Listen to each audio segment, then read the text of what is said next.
সূরা ইখলাসে আছে কুল হু আল্লাহু আহাদ, বলো আল্লাহ এক ও অদ্বিতীয়। আর ঋগ্বেদে আছে একং ব্রহ্ম দ্বিতীয়ং নাস্তি নেহেনা নাস্তি কিংচং, সৃষ্টিকর্তা মাত্র একজনই, দ্বিতীয় কেউ নেই, কিঞ্চিত পরিমাণেও নেই। তখন আমার মাথায় চিন্তা আসলো যে সৃষ্টিকর্তা যে একজন, কিন্তু আমরা তো অনেক ধরনের মূর্তির পূজা করি, তাহলে এগুলো কোত্থেকে আসলো? অথচ বেদে আছে নাচ্চি কাচ্চি জাদিতা না জাদিপা নাস্তি প্রতিমা আস্তি, সৃষ্টিকর্তার কোনো প্রতিকৃতি নেই, কোনো ছবি নেই, কোনো মূর্তি নেই, কোনো ফটোগ্রাফি নেই, কোনো আইডলস নেই। তাহলে আমরা কেন এই ভ্রান্তিক বিষয়গুলো নিয়ে পড়ে থাকবো? আমার চিন্তা ভাবনা শুরু হলো, আরো জানলাম। হিন্দু ধর্মের কল্কি অবতার নামে একটা বই আছে, ওই কল্কি অবতারে একটা শেষ অবতার যার নাম হবে নরসংসা। নরসংসা অর্থাৎ প্রশংসিত ব্যক্তি। প্রশংসিত ব্যক্তিকে আপনি যদি আরবিতে নিয়ে যান তাহলে হবে মোহাম্মদ। মোহাম্মদ অর্থ হচ্ছে প্রশংসিত ব্যক্তি। ওই থেকে আর কি মনের মধ্যে একটা খটকা, যে আরেকটা মন্ত্র আমি পেলাম কল্কি অবতারে, লা ইলাহা হরিতি পাপং ইল্লো ইলাহা পরম পাদম জন্ম বৈকুণ্ঠ অপরিণীতি জপি নাম মোহাম্মদম। এখানে আল্লাহর কথা আছে, রাসূল সাল্লাল্লাহু আলাইহি সাল্লামের কথা আছে।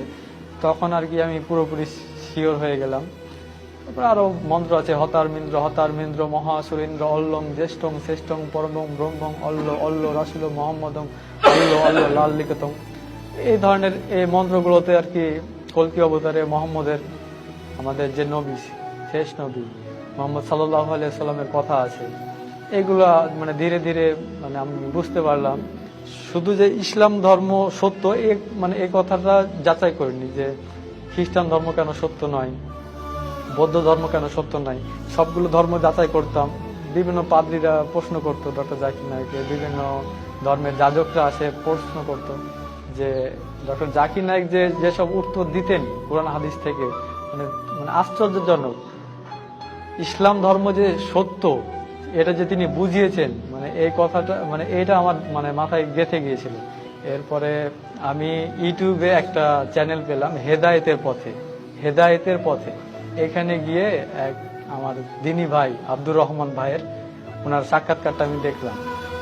আল্লাহর কসম, আল্লাহর কসম, এই ভিডিওটা দেখার পরে আমার এই মুহূর্তে ইসলাম ধর্ম গ্রহণ করতে হবে এরকম একটা চিন্তা ভাবনা আর কি। ওনার নাম্বারটা নিলাম, নাম্বারটা নিয়ে ফোনে সেভ করে রাখলাম। তো তার পরের দিন আমি মাঠের মধ্যে গিয়ে ভাইকে ফোন দিলাম। বাড়িতে থাকলে হয়তো কেউ জানবে বা আমার কথা শুনে হয়তো কেউ আমাকে বিভ্রান্ত করার চেষ্টা করবে। তো আমি ফোন দিলাম ভাইকে, ভাইয়ের সঙ্গে যোগাযোগ হলো।